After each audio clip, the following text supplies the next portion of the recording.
Hey guys, it's Cheryl from Tinker's Cart Art here again this morning with you. I know I popped in yesterday and we painted all those fun pumpkins that came out pretty cute, but they need a leader. And I did give you a sneak peek of the Raven pumpkin, which I bought, that I'm going to paint some sunflowers on. These were just from Christmas Tree Shop, a little novelty shop we have here in New England. You might be able to get these little resin pumpkins at some of the craft shops too. It's just another clue to keep your eyes peeled for anything with a blank spot, and you could put some paint on it. Good morning, Barbara. So it'd only take a minute, but I really want to set up a little vignette using my Raven pumpkin and some Halloween decor. Good morning, Lucille. Thanks for popping in. And Janet, you guys are good. It'll only be a minute out of your morning if you want to watch me paint some sunflowers on this Raven pumpkin. And then I'll take some pictures after and put it up on the page. So let me turn the camera down and upside down. And any questions, put them in the comments. I will keep an eye out for you on the page here. Also, when I give you a little heads up about going live and you go to my page to find me, and if you don't see me, just keep refreshing the page. I have to do that even just to see my video. Sometimes it's not there, but refresh the page. And remember that you can text me. I have the number here under all of my pumpkins. If you want a notification before I go live, I send a little note out right before, and that's the number, 978-315-5650. I'll remember to put that in the description after I am done with the video, so you'll have that, so don't worry. Good morning, Ginger. You know what Christmas tree shops are because you're right here nearby. So you can find some cool things at the dollar store, at flea markets, yard sales, whatnot, that you can just pop some little design on and it makes an amazing gift for yourself or for a friend. So let's get going with this. Hang on, I'm going to put you upside down and get you so that you can see the pumpkin painting. Okay, I know it's kind of like a little bit of a roller coaster ride there for you, but you can see that now, I think. I'm going to do the little sunflower one that's on that little purple pumpkin. I really love the yellow on the purple. So this guy's pretty cool. He's got a little glitter on his wings, which you know what happens with glitters. It gets everywhere. And I base coated with white just so my yellow will show up on this black background. We did that yesterday on these little pumpkins, but we had to wait for that white to dry. So what I did is I threw some white on here and dried it so we can hop right on and paint some really quick, fun sunflowers. And let's see, I'm just going to grab a flat brush, flat or filbert. For the petals, I like a filbert sometimes, but these are going to be a little bigger. So I might switch back and forth. These are just little synthetic brushes that aren't very expensive. And so I just put a few colors out here. I'm going to start with, some of the oranges. I did a dark orange yesterday first. Actually, I'll go back. I'm just going to throw a little bit of a darker base on here. You guys know I like to go from dark to light so that you see that progression. And there's going to be like I'm doing lots of petals on these guys. I mostly am just going to try to cover up that white. If it overlaps, you don't even see it. Can you see how translucent that would have been had I tried to paint directly on the black? Acrylic paints are a little thin sometimes, a little transparent. So to counter that, I always put a little base coat on if I need it, or mix some white with my paint, and that helps too to make it more opaque. So let's just get a little bit, I'm going kind of haphazard. I don't really care where this goes. I just want to get a little color on there. I've got one big sunflower in the middle here, then I've got some little guys peeking out around the edge.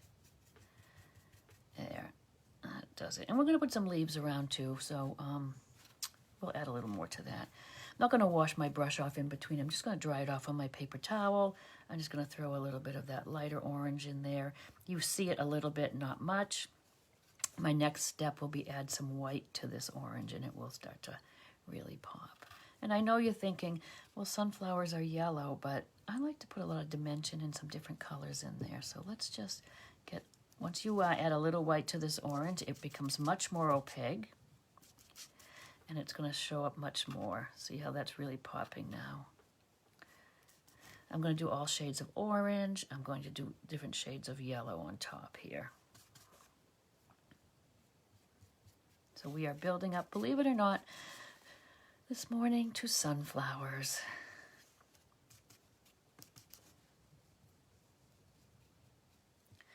Okay, and then we'll put some nice big brown centers in the middle after. I'm gonna let that dry just a teeny bit, and I'm going to go and do some leaves around.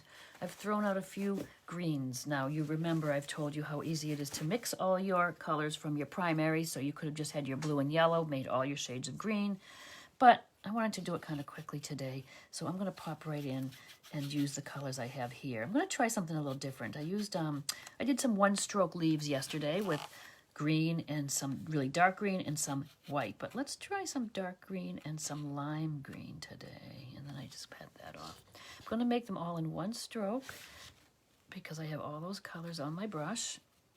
I just keep reloading the edges there. And these are all about the same shade, so I'm going to mix it up a little bit, maybe go a little more with the bright green. I might do some little leaves later with just the bright.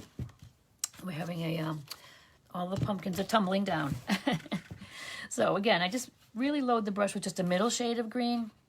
Take a little light and a little dark on each side. I press the brush, I twist a little bit, I wiggle a little bit just to get the shape of a leaf. Then I start losing my colors. They all start blending, so I go back and I just add a little more. I'm going to do them this color, then I'm going to throw some with the white that we did yesterday in there. And then some little ones that are just the lime green. I did put them all pretty much on their own level here, but we are going to overlap some. So maybe now when I take some white on the corner of my brush, just for something different, we can overlap them. They don't have to all be on one plane. They could be overlapped a little bit. They could be tucked out from behind. Just play around with your brush strokes, play around with your colors. I have a few little tutorials out there on these one-stroke flowers and leaves. And yesterday's, if you go back and watch yesterday's, if you didn't see it, we did all of these pumpkins, we did roses, we did all sorts of things on these guys, and you can get some idea of how I do that technique. And I do go a little deeper with that because this month coming up, I have my art membership is open at the moment, and you probably heard me go on about that, but it is open until Tuesday. It's a monthly art membership. And this month's calendar just went out, and in that calendar we are doing a whole Zoom tutorial on one-stroke little flowers and leaves. That way we can really dig in deeper. People can practice. I'm right there to help. It'll also be a nice Q&A time. We can always ask questions about any art questions or paintings we're working on. It's a great membership. We have lots of people joining. I'm pretty excited. I didn't expect such a great response. We already have a little group built. And then it was a closed membership because I wanted to concentrate on the members and build it out. And here we are welcoming new members just until Tuesday. It's you get a couple of Zoom tutorials with me each month.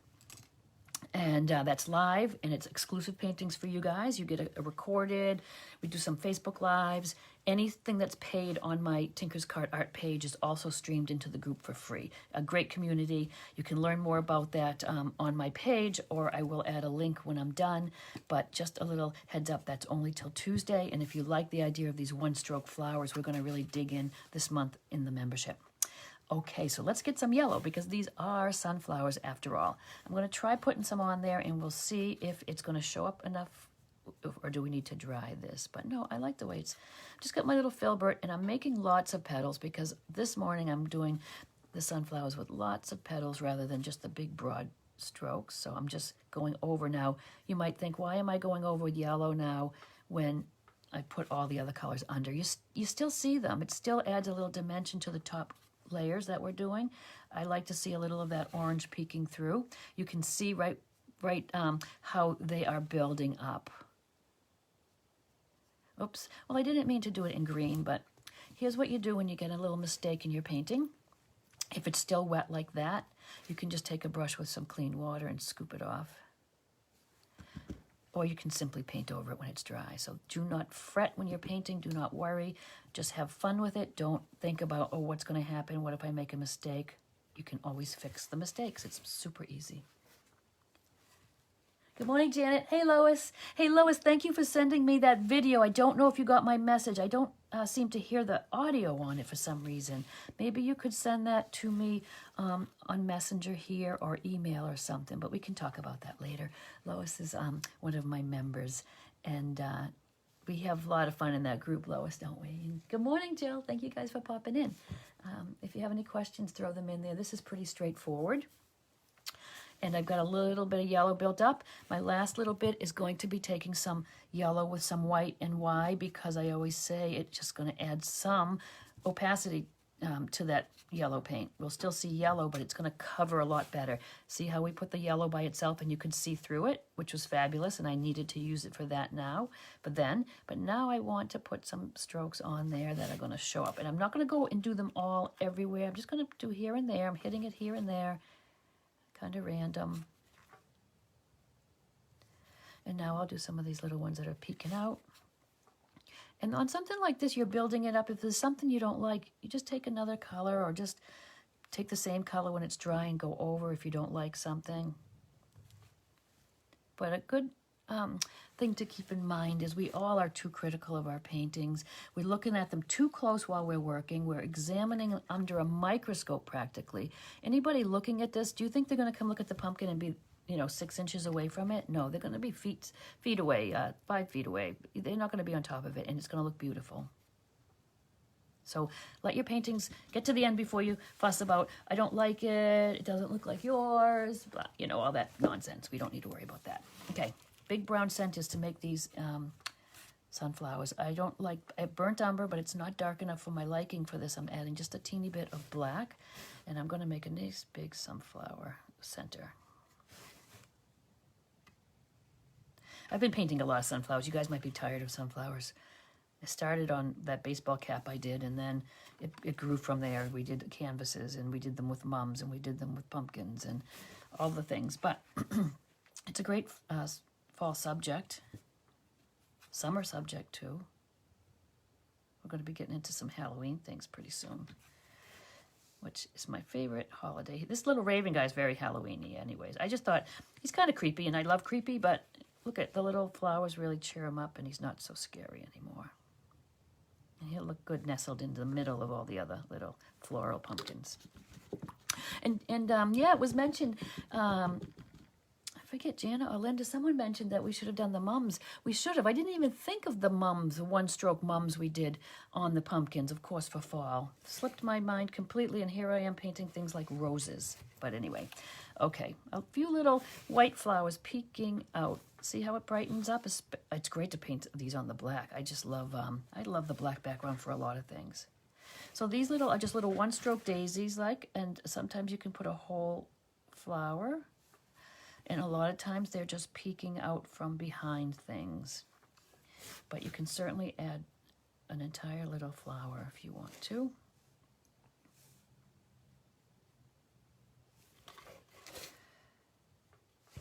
And you can even do them, they don't have to all be out here. You could put them like scattered in the design too. Really adds a little touch. They're going to get a yellow center, and sometimes I just base coat the center with white because that black background. But if I add enough white, I think, to this yellow, I'm going to be all right. I can go over with that afterwards and get it brighter if I want really a bright yellow. They could also be orange. Little orange centers would be nice too. All right. I'm going to put some vein lines in those leaves. I know I had that big long liner brush out yesterday, which was great, but I'll tell you it's pretty wide. Oh, look, I was going to say I had the big wide liner brush out yesterday because I couldn't find my little one, and my little one just appeared out of nowhere. Honestly, I've been searching for that for a while. So I am going to do a little detail work, which is the fine little lines in the veins. So that's why I'm adding so much water to my paint. It will really help to do a nice little fine line if you have your paint watered down more like ink. And these are just little lines. Another little detail that just adds a little interest, and I just like the way the white of the veins brings out the little white flowers. These guys could simply have just a little line in them. They don't have to have all these little guys. But I'm on a roll here, so we'll just do that. The little guys can have them or not. And the trick is a very light touch. I'm hardly pressing down. I know people will say, oh, I can't paint a thin line. It's sometimes the brush. You need a brush with a nice tip. If it's all scraggly, you're not going to get a good line. And then keep your paint really thin down and watery. Use a really light touch. I'm hardly gripping this. I'm not really tight and putting a lot of pressure. I'm hardly touching. It's almost like I'm feathering on these light little lines, and I'm lifting them almost as soon as I'm pressing down, I am lifting it off the pumpkin so that I get that thick line. How can I have I'm thin, rather, sorry. How could I have a thick line if I am hardly touching? I'm hardly touching it.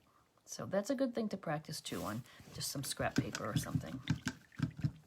And if you want to get fancy, you can even do some of these little curly cute things. Like, it's a little harder on a round surface. If you were on your flat, it would be a lot easier, but I'll see if I can just brace my hand somewhere. I'm not going to make any promises. This might come out really wonky, but, you know, if you like that sort of thing, you can get it really something like that if you wanted to. Okay. Do we need a little bit of, what else do we need? I think all we need, and let's do some little pollen dots. I use the little dotting tool. You can use your little, you know, the tip of your brush or maybe the back end of a brush if it's a thin little brush. And I just dot on and I go randomly into any color that's in there, and I'm going around the center. And I'm not doing it in a perfect line. I'm not trying to get it on the flower or the center. I am just going sort of around the center, and I'm going to use all the colors I have on my palette.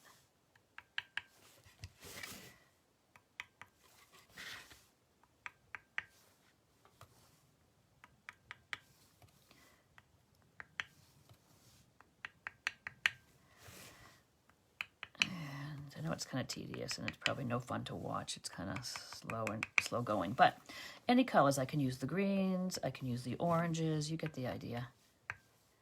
So we'll just put a few colors in there.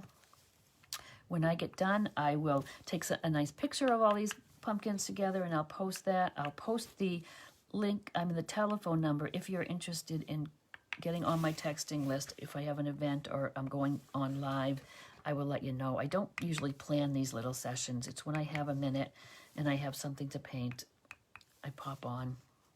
This little guy needs a little bit of a yellow center right there, even though it blends.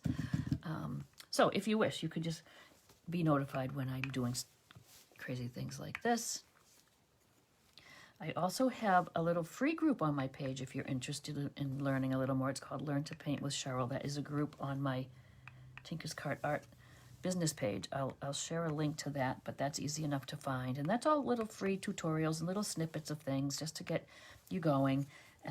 Where I really dig in deep is in the membership.